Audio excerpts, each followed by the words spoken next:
Good evening. Welcome everyone to this event organized by Comites of San Francisco. Thank you Innovit and thank you Istituto Italiano di Cultura for hosting us. Tonight our guests will talk about what they like to call the mother of all Italian brands. This is a topic that is important not only for Italian entrepreneurs and companies, but also for consumers who understand the importance of preserving the traditions and the success of Italian, the label made in Italy. These three words are still today a synonym of good quality, good care for details, of talent, passion, and pride. But the challenges that are posed by the global market are numerous. So it's very important to educate consumers to appreciate the value of real Italian products. And for this reason, the discussion, now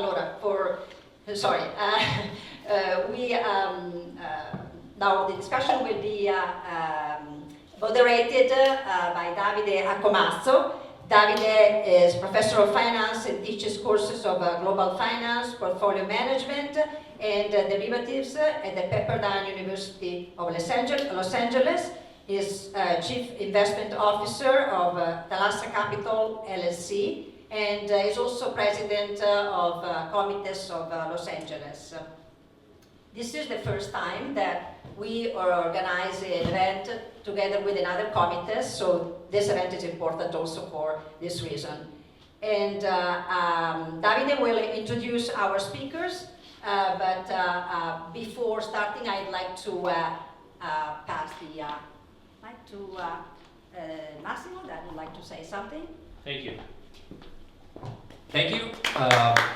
Very quickly, on behalf of the Assembly of the Comites of San Francisco, which I preside as of last February, I want to thank our guest speakers for being here tonight, and I want to thank the public here. But mostly, I want to thank also our partner organizations, but I want to thank mostly our wonderful Sonia Adiotto and Sara Bianchi-Chamberlain for putting together this beautiful event. So thank you, and Paula also, Silvia, everyone who is here who helped with the event.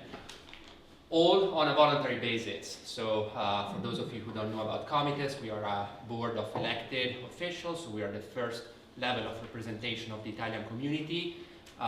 We all serve as volunteers, so none of us is getting paid or getting any compensation for this. So I'm really happy to see a lot of effort being put in putting together nice initiatives for our community using the little budget that we have from the Ministry of Foreign Affairs, which unfortunately is getting smaller and smaller as we move forward. But we are here to make the most out of it, and I'm in my second term in Comites, and I often get the question, what does Comites do? What is Comites?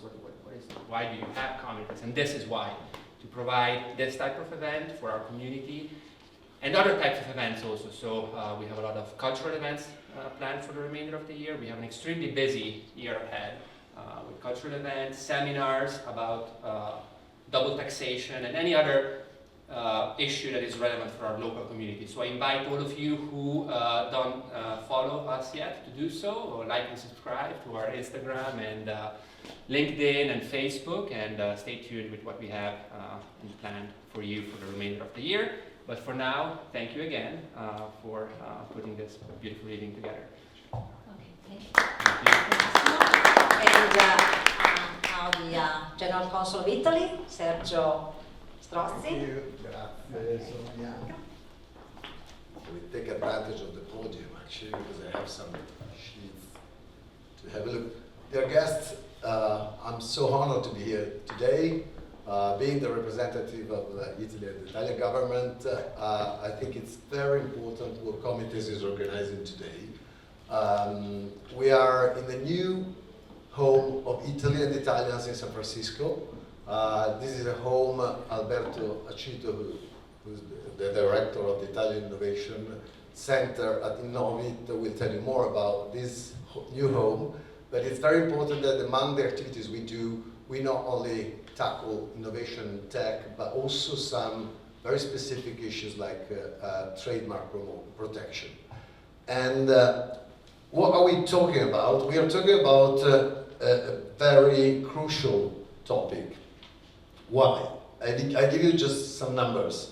From the report, the last statistical report of the bilateral trade, US and Italy.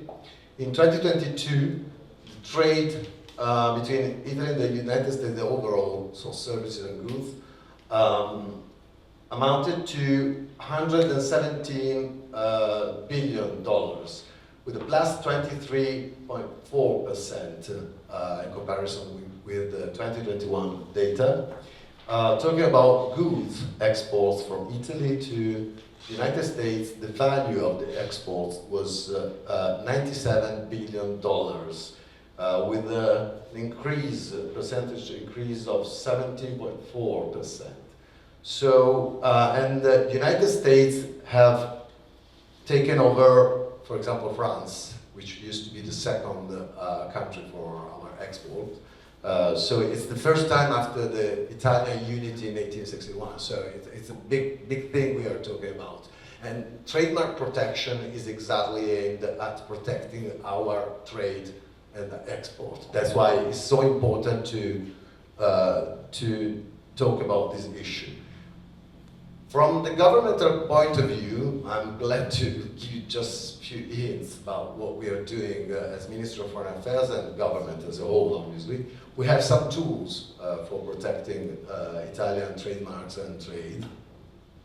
First of all, we've just very recently, let's say, created the committee, the National Committee Against Counterfeiting and Italian Sounding, which is the most, I would say, delicate issue for Italian exceptional and extraordinary goods abroad. So it's not just protecting patents, industrial patents and trademarks, but also Italian counterfeiting and Italian sounding, which is a very big risk for Italian products, given the huge amount of companies abroad which try to duplicate our products. And the second thing we have done, and this is already, let's say, put in place since a few years, it's a desk of the Ministry of Foreign Affairs and the Italian Trade Agency, which is a partner, obviously. You know that nearly 3-4 years ago, the Italian Trade Agency moved from the Ministry of Economic Development to the Ministry of Foreign Affairs. So the coordination is very high at the moment because we are the same family, let's say. And we act abroad to protect our companies and their products through these desks we have disseminated abroad. There's a desk in Washington dealing with trademark protection and fighting against Italian sounding products. So every day our experts and people at the embassy, but also the consulate generals are involved in it, are in touch with companies, Italian companies, and protect their products from counterfeiting and Italian sounding products abroad. This is the specific measure we've taken as government to protect our incredible source of income for Italy and the Italian economy and Italian enterprises. So I just wanted to give you some ideas and information on what we're concretely doing, really doing as government. And I think obviously there's also another final point I would like to touch, which is the awareness of all of us and also the consumers, which is is a key factor for protecting our goods and our trade. Because spreading awareness among consumers about what an Italian product means, what the Italian trademark means, is crucial in order to protect our marks. That's why we started with campaigns abroad about made in Italy and against Italian sounding products.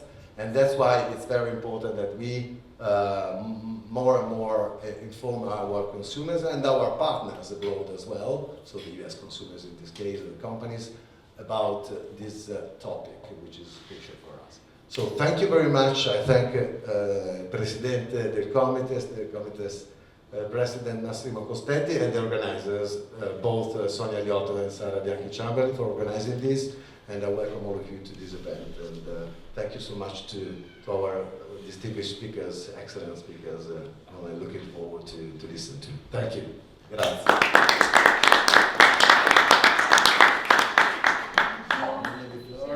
Thank you. And Alberto, you want to say something? Of course, thank you. Thank you very much. Thank you, Sonia. Thank you for having me here. For me, this is an opportunity to tell you more about the technology angle that Innovit, as Italian Innovation and Culture Hub, is bringing in the community. Because, of course, the Italian Cultural Institute is a major part of this community, as well as the Italian Trade Agency. And, of course, you know very well of the activities that are being organized here. But when it comes to technology and when it comes to business, Innovit does represent, let's say, a new asset that we're bringing to the table in support, obviously, of the diplomatic and consular network of Italy in the United States and generally for the community.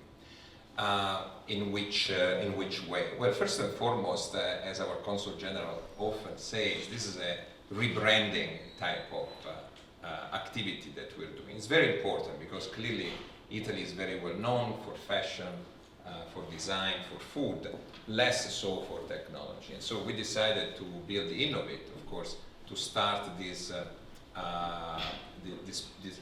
strategy to actually position Italy in certain financial hubs all around the world, where innovation and technology is something that we want to promote. On the other hand, we want to do this by supporting our companies. So our economy, we want to create jobs, we want to drive, obviously, more opportunities for our small, medium enterprises and for our startups. And that's what Innovit is doing. So this is not just a beautiful location, and it's great to obviously organize events like this, but my team is in fact doing a lot of activities to support our startups. And that's what I wanted to talk a bit more. And now we can actually cooperate with organizations like Comites and the network that you make available to the community. The accelerator programs that we organize every 3 months are an amazing opportunities for our startups. We build a 2-week back-to-back program to support our startups when they come to Silicon Valley, to understand the mindset that Silicon Valley is very well known for. We organize mentorship programs, one-to-one support, and of course networking, which is critical when you want to be understanding how we can actually thrive and become a global firm. This is happening every 3 months. We are bringing 30 companies, startups, and small medium businesses. That's the other interesting part that we have added. For every year, this is more than 100 companies that are coming to San Francisco at Innovit. And for the next 4 years, this is going to be an amazing opportunity to bring business from Italy to actually connect with Silicon Valley and the rest of the United States. During these 2 weeks, we are involving all the community in San Francisco and from the rest of the United States. This means 65 sessions for 2 weeks. These are the numbers that we actually did during the last cohort in March. 70 mentors, instructors, advisors. Many of you I actually see here today are supporting these programs pro bono, like actually Comites is also doing. So we cover the same type of values and ethics in terms of giving back to Italy. And the first results are impressive. the companies that went back to Italy in March were really excited about what they learned, but also the connections that they built from an investor standpoint, from a business standpoint here. We're going to replicate this in June, at the end of June, then in September, and then in December. Every 3 months a different theme.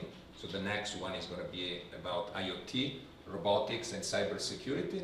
And I think for me, this is an opportunity to share, let's say, how we can partner with Comites and the networks that you make available so that you can join us in these programs in the years to come. So thank you very much for having me here. I hope you know more about Innovate and what we do for startups and enterprises, and I look forward, to connecting more. Thank you. Thank you. So, Davide, you can start. All right, so, well, thank you all for being here. I'll be short and sweet in my presentation because I know this is the part that everybody hates, this seemingly endless sequence of people thanking other people. And so I'm going to make it really short, but I do want to thank everyone for making this happen. It's really fantastic as the president of Comites in Los Angeles to be here, so thank you, Sonia, thank you, Sarah, thank you all of you for allowing this to happen. And before I introduce our first keynote speaker, I just want to make a comment and sort of remind everyone why we're here. We're here because Made in Italy matters. Made in Italy creates jobs, Made in Italy creates value, Made in Italy creates wealth. But Made in Italy is under attack. And it's under attack from many different fronts, not necessarily just Italian sounding, which is certainly one of the biggest issues, but it's also facing a changing economy, a changing consumer, a need for a different experience that consumers want in relationship to the product and the service that they acquire. And it's something that we need to recognize, and there is a need, I believe, for a concerted strategy that needs to come from the institutions, from the entrepreneurs, and from people like us. Everyone needs to be aware of the fact that Made in Italy is a national brand, it's a national heritage, it's a treasure that we all need to take care of. It's not just something that is there and it's going to be there forever. And so I started doing these events a while ago. We've done a similar conference in Malibu at Pepperdine University. I'm going to be speaking on online in about a month to another association about this topic. We're here. And the idea is to really make everyone feel like they're part of the solution. Like you need to be aware that Made in Italy, it's relevant, and we're all part of this new strategy. So this is my 2-bit on why we're here. And now I'm going to introduce our first expert that's going to help us sort of figure out perhaps this new strategy, Matteo D'Aste. Matteo is, probably you all know him, a great corporate lawyer at partner at Meyer Brown here in San Francisco. His list of accomplishments is so long that I'm not going to even try to actually, quote it. But I will tell you something about him. I met him many years ago when we were first beginning, both of us, in different venues to sort of try to help make the Italian executive community be sort of more cohesive and more, networking more. And here we are, many years after, still doing it, still kicking it. I guess it's true. They say, if you build it, they will come. We keep on building it, right? We keep on hoping that people will come. But so here it is. Matteo, the stage is yours. Thank you, Davide. Thank you very much. I'm very honored by the kind words. And I would have to also thank you for being here tonight. I know it's a Friday night at 6:30 p.m., so it's not a great time to listen to a panel, but thanks again. A special thanks to Sarah for inviting me tonight. I appreciate that, and also for Elena, Alberto, and Sergio for hosting us. So, expert, I don't know, but I will try my best. So what I can, I was thinking earlier before coming here about, what I can tell you that it's interesting and, something that people already don't know. And then, I thought really I was reflecting on the work I do and the situations that I see with the companies that I encounter. And I figure, it might be interesting for you guys to kind of get a glimpse of some of the things I've seen lately that involve Italian companies in the technology area, but with an IP and brand angle. Because I think that's particularly relevant for us in this market here in San Francisco, where the Italian businesses that we see, number one, are few, and number two, they're not necessarily traditional brands that sell physical products, but there is always a component of technology associated with what they bring to market here. And so basically, that said, I think there are three trends that I've noticed in the last, let's say, 2-3 years. The first trend is that technology is really being pervasive in traditional products. So, we might think about an Italian product being a jacket or a pair of pants, which is fine, but then ultimately there is now more and more technology in some of the traditional manufacturing that comes out of Italy. And sometimes the legal protection associated with these products might not be sufficient in a classical way, because sure, you have copyright protection, you've got trademark protection, but at the end, when you have a lot of technology incorporated in traditional product, that's not enough to protect the new made in Italy, because of the technology that's inside some of these products. So, for example, the importance of trade secrets and patents has become more and more relevant when we're talking about importing into the US or exporting from Italy elements like chairs, tables, things that have a technology component into them. And so there are a number of companies nowadays that are sort of operating at the edge between the traditional manufacturing and new products, even in other sectors like food. We think Italian food, okay, Parmigiano, great. That's a traditional food, and there is all sort of trademark litigation over the years in the US about what is Parmigiano, what is Parmesan, and whatnot. But now there is more than that. There are food tech products. There are technologies coming out of Italy that incorporate traditional food products with a twist. So and unfortunately, we don't hear a lot about those. We may hear about Beyond Meat or the artificial chicken and fish, but there are just enough technologies coming out of Italy that integrate traditional products like olives, oranges as the basis for new food products and ingredients that are entering this market. And so those technologies require a different approach in terms of protection, but also marketing in the US.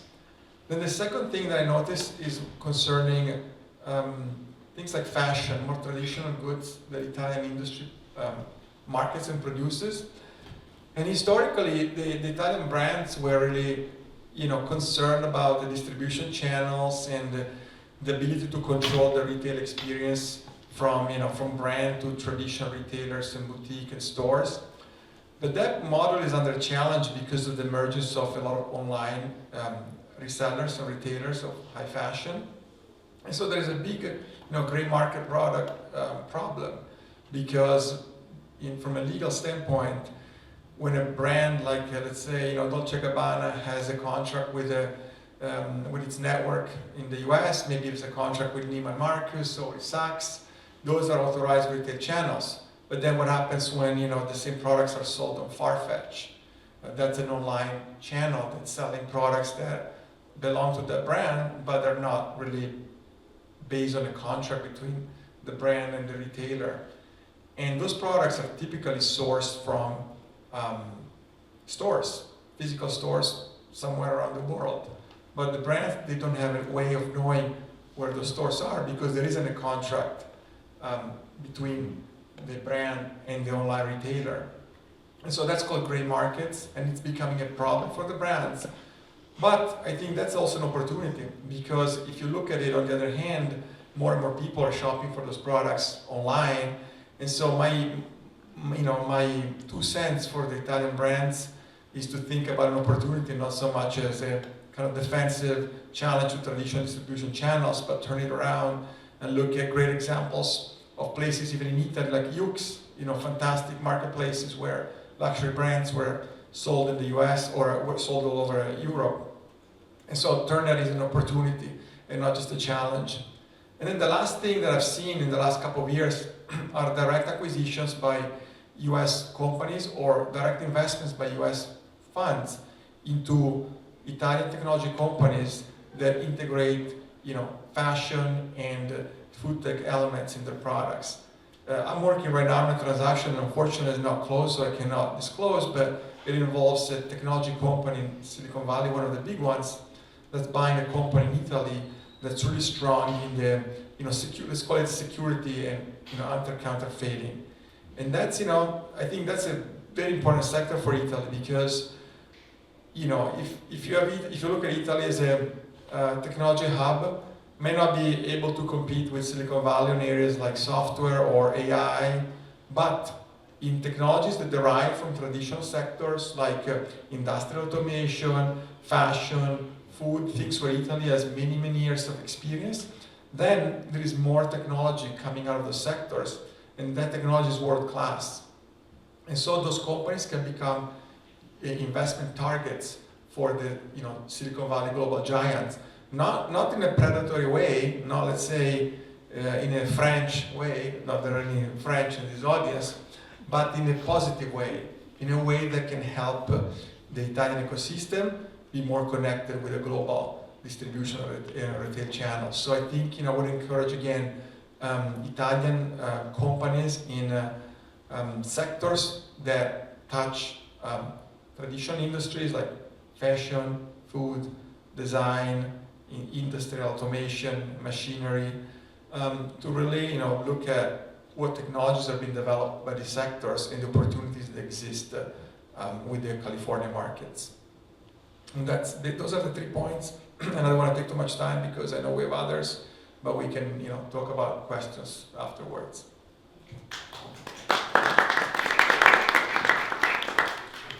Now I'd like to introduce our second expert, and that's Daniel Langer. Daniel Langer is CEO of Equite, and he's also an executive professor at Pepperdine at the business school, where incidentally I also teach. And of course he's much more popular because he teaches about luxury brand management, and I teach about merger and acquisition. That's not really quite as much fun as what he does.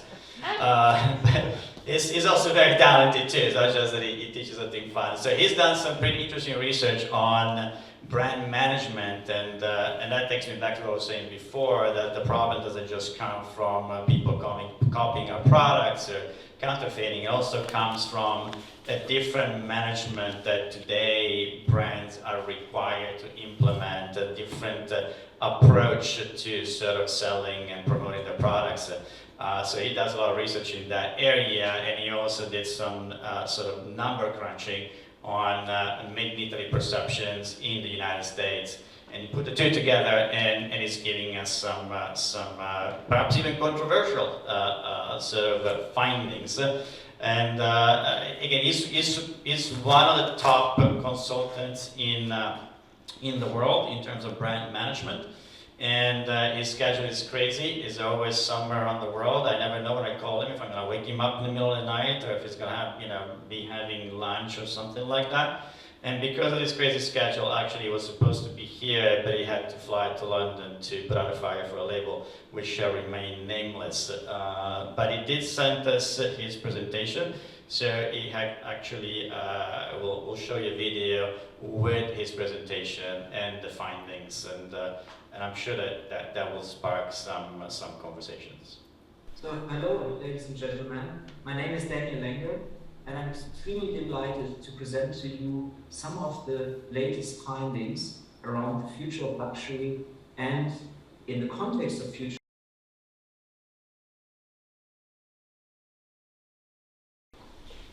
So just a quick introduction, Alessandra Zago, she's here to represent the Zago Hospitality, the family business. They own and operate a number of beautiful properties in some of the most beautiful places in our beloved country. Thank you for being here. You're a bit of a veteran. You've done this in Malibu already, and you had some great insight, and we're very fortunate to have you back with us. And then a new entry, Giuliana Pisani. She's a real estate lawyer here in San Francisco, very active in the Italian community, and because of her background, very, very interested to hear your point of view about Made in Italy in the United States. So here we are. Tough act to follow, as I was saying. some pretty controversial findings, some things that we may agree, some things that we may not agree, but certainly interesting to debate. But I would like to start with Alessandra for a second. Like we're saying, your family owns some unbelievable properties. I've seen. I've never been a guest, but I've seen the pictures. They're absolutely gorgeous. So in that sense, that product that you manage embodies sort of the quintessential made in Italy. It's the geographical beauty. That's the heritage part. But what do you guys do to move away from that, to sort of build that innovation that takes it to a different level, that perhaps solves some of the issues that Daniel was hinting at? Yes, thank you, Davide, and thank you for having me here. Yes, this was actually very interesting. I do agree with some of the things we said, and I want to focus on that because the beginning of the presentation was a bit depressing, but toward the middle of the end, he was talking about some very interesting points that were authenticity and the storytelling. So to answer your question, and what do we do and where do we focus to attract and keep customers, and we're in America here, but they can be from Australia or Northern Europe for what we know. So I think that's the key. The key is the story, the authenticity of the story, the geographical position, so being local, and then owning our story. So I want to go a little bit in depth into that. As you mentioned, we operate a number of hospitality businesses, and they go from a couple of wineries, wine estates where we make wine, but we also have vacation properties that we rent out to guests who want to come and not only take a vacation, but do a wine tasting, run cooking class, and some sightseeing with that. And then from that to also hotels and restaurants. And that, I'm from Treviso, which is near Venice, half an hour from Venice, but we have so Veneto region is where our properties are mainly located, except for, with the exception of one very nice resort and on the Emerald Coast, Costa Smeralda in Sardinia. So to answer your question, we need to be authentic with the story we tell, and we need to be local. We really need to embrace our made in Italy is where we are, is our territory, is where we are. And we need to make sure that the customer understands that Italy or made in Italy is not just one concept. We have a number of declinations of it, and that's what they need to come and appreciate with us, which will be, the one restaurant in Treviso that used to be a flour mill, making flour and to make bread. Now in there we make all of our own bread.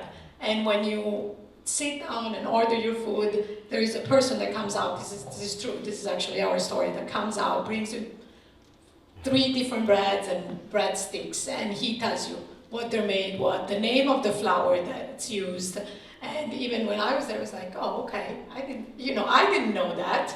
And so that's what makes it authentic. It makes it from Treviso. It's not the same you're going to have on Lake Como or Tuscany, that are the places that everybody knows in Italy. That's just one example, but we do that. We tell our story, we own the story, and then we train our people to also share that, so we share it with them. Another thing is most of the employees, I can't probably say everyone, but 95% are also local. We acquired this beautiful resort in Sardinia, which we actually developed because it wasn't finished only 4 or 5 years ago. And everybody from the director to the housekeepers are local. We didn't take a manager from Venice and where we had 2 hotels and put it in Sardinia, because we want the people to know their land, know their story, know what they're talking about, know where the cheese from the goats that are raised a couple, 20 kilometers inland, bring their products. So that, I think that's what's important now to make, the brand and the Made in Italy relevant is to keep it very, very geographically defined and very authentic, which I think relates to what he has said too. Well, thank you. Juliana, your turn now. I've got one more question for her. I'm going to grill her a little bit more, so hold it for a second. Juliana, so again, your point of view is going to be very interesting. You're Italian American, so your Italian part in your DNA, you carry that made in Italy heritage, and you marry it with the innovation. That is something that Americans do best. So from that sort of vantage point of view, what do you think the Italian American community can do or already does to improve and push so the Made in Italy brand to make it more relevant in the United States? I think we need to start from the beginning with the Italian Americans, and we need to go back to our roots, essentially. To the Italian Americans, it's very important to be Italian. This identity is very important to them. And we need to help them along the way learn what it means to be Italian and what it is to be Italian and what Italy is. And that's the part of going back to our roots and defining what it is. And that, I think, in turn will help grow the brand of Made in Italy if people really know what Italy is. Because I was thinking today, there's so many Italian Americans. We're the 5th largest ethnic group in the United States, so it's big. But most of our families came here after the war, and so the longer of passage of time between our families coming here and now, a little bit of that Italianness was lost. And so I think for the Made in Italy brand to really thrive, we need to preserve that brand, but we also need to teach Italian Americans, we need to teach the world what it means to be Italian. And we do that, like Alessandra said, through storytelling. And so the more we can come together and do things like this and share with each other our experiences, I think it's really important for creating that brand and continuing that brand. Because if we don't do that, it's going to be lost. Italy has a declining birth rate, as we all know. And the Italian Americans are the 5th largest group, but we're not the first. So in order to continue this legacy, we need to do more. And there's so many untouched markets in Italy that I think we're not taking advantage of. There's so many brands in Italy that are unknown to Americans. So to bring those forward, I think would be it would change everything. One of the success stories I was thinking about was the story of Garofalo pasta in the United States. As probably most of you know, Barilla is the industry leader for pasta and sells the most pasta around the world, right?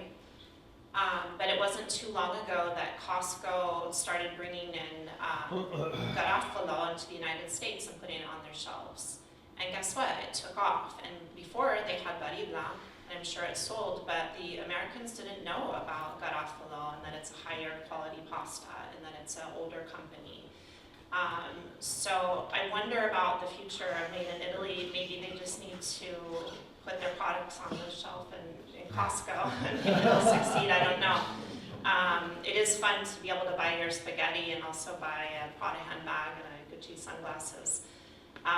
But I would just really encourage everyone to show Americans and even Italian Americans what Italy is and what it means to be Italian, and do that with grace and kindness. And I'll finish with a cute story I have about the last time I was in Italy. My children were complaining to me that our Italian babysitter's sauce wasn't very good. And so I went to the kitchen and I tried the babysitter sauce and I tried it and I said, oh, this is terrible. And so I was talking to my girlfriend and I said, the sauce is terrible, what are we gonna do about it? Should I tell her? And she said, no, absolutely not. Do not tell her her sauce is terrible. take her into the kitchen and show her how the sauce is made. And so I think if we take a little bit of that with the Americans and the market, and we bring them into our kitchen and we show them how the sauce is made, I think you're going to see a big difference in the American market. I've done that with my wife. Her sauce was horrible, and I showed her how to make it, and now it's decent. So, that works. Change is possible. But I like what you say about showing to everyone what Italians are and what it means to be Italian, because actually that links to one of the findings from the previous conference in Malibu, where one of the things that came up from this discussion was one of the sources of success of Made in Italy during the glory days of Made in Italy was that Made in Italy was aspirational.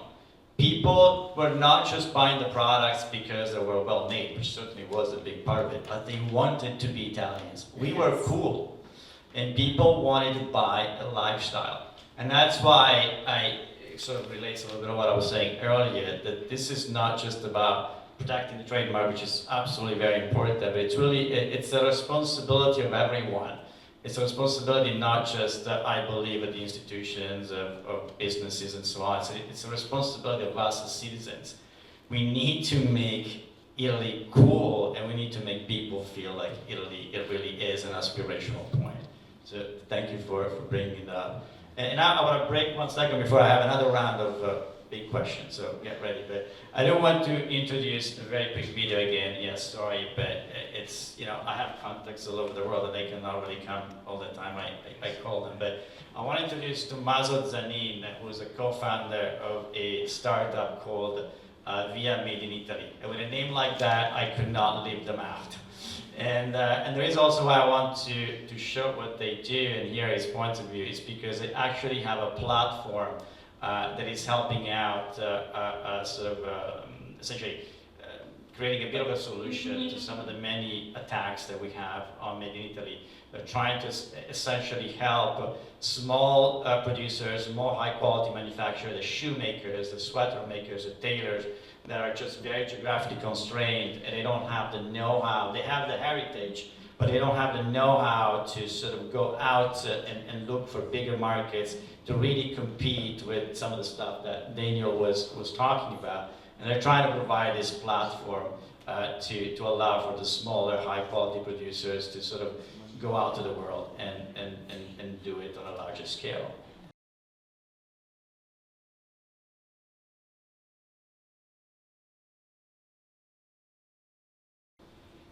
All right, so back to you girls. I hope you have time to get ready, because now the big question is going to start with you, Alessandra.